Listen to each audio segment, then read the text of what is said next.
भंते जी, आपका परिचय। नमो बुद्धाय। मेरा नाम भिक्षु विवेकानंद है। मैं लुम्बिनी स्थानीय बौद्ध समाज का अध्यक्ष हूँ और मैं लुम्बिनी का रहने वाला हूँ। और आपको एडिशन लेकर कितने साल हो गए? मुझे चियोर पहने 26 साल हो गया और मैं इधर लुम्बिनी के पास में ही मेरा बुद्ध विहार है, गेट नंबर 6 पे। आपका आगे का क्या प्लान है जीवन भर के लिए?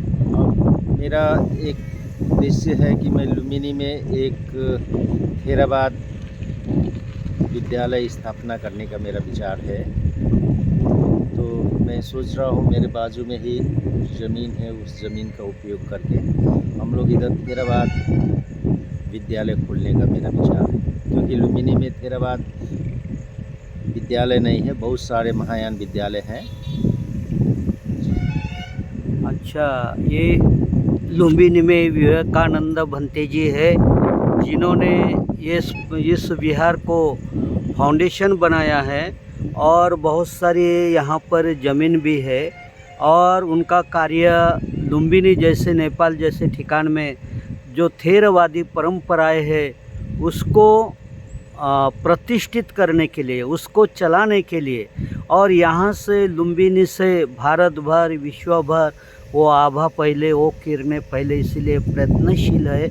और भंते जी के काम के बारे में हमें आशा है, उनको देखकर, उनकी वाणी देखकर, उनकी भाषा देखकर हमको बहुत रात को शांति महसूस हुई।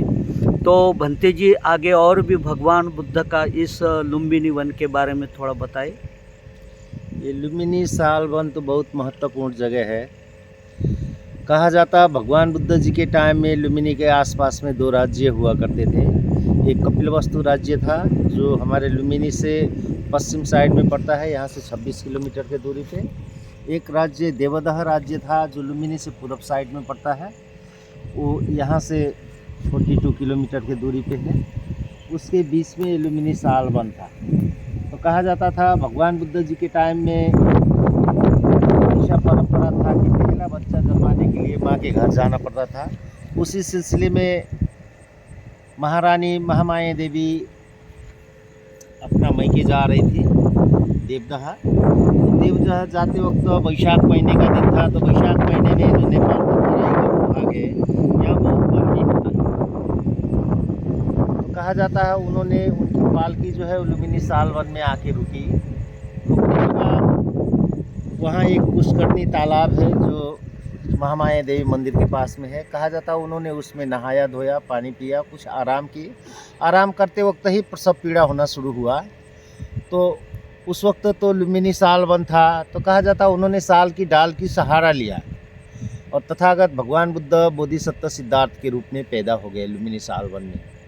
फिर कहा जाता कि भगवान बुद्ध जी पैदा होते 7 कदम चले और जहाँ जहाँ उन्होंने अपना पैर रखा उधर कमल का फूल आ गया और उन्होंने एक उंगली ऊपर करके सिंहनाद किया, सिंह की तरह गर्जन किया। अग्गो हमस्मि लोकस, ज्येष्ठो हमस्मि लोकस, श्रेष्ठो हमस्मि लोकस, अयम अंतिमा जाति नथिदाने पुनः भव कह के उन्होंने सिंहनाद किया, सिंह के तरह गर्जन किया।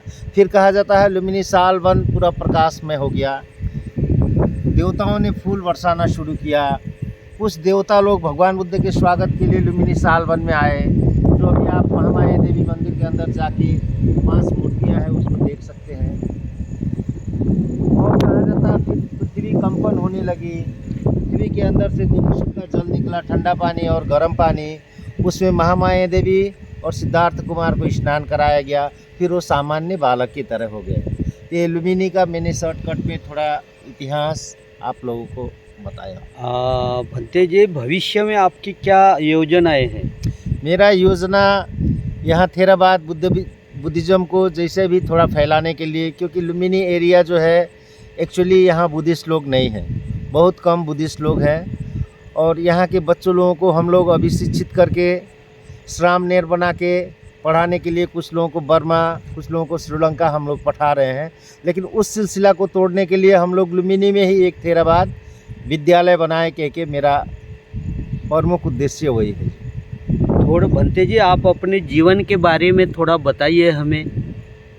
जी, मैं यहीं लुम्बिनी का रहने वाला हूँ और मैं बहुत प्रेरित था बुद्धिज़्म से, तो मैंने बुद्ध धर्म 1998 में अपनाया। तब से मैं भिक्षु जीवन बिता रहा हूँ। अब यही जीवन मेरा चलता रहेगा।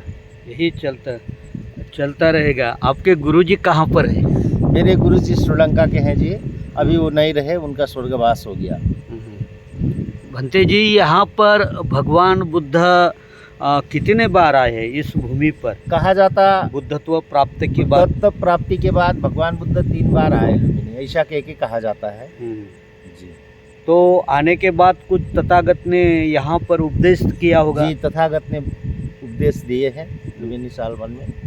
तो कोई ऐसी पाली गाथा कि जिसके जो उपदेश जन जन तक ये वीडियो के माध्यम से पहुँचे?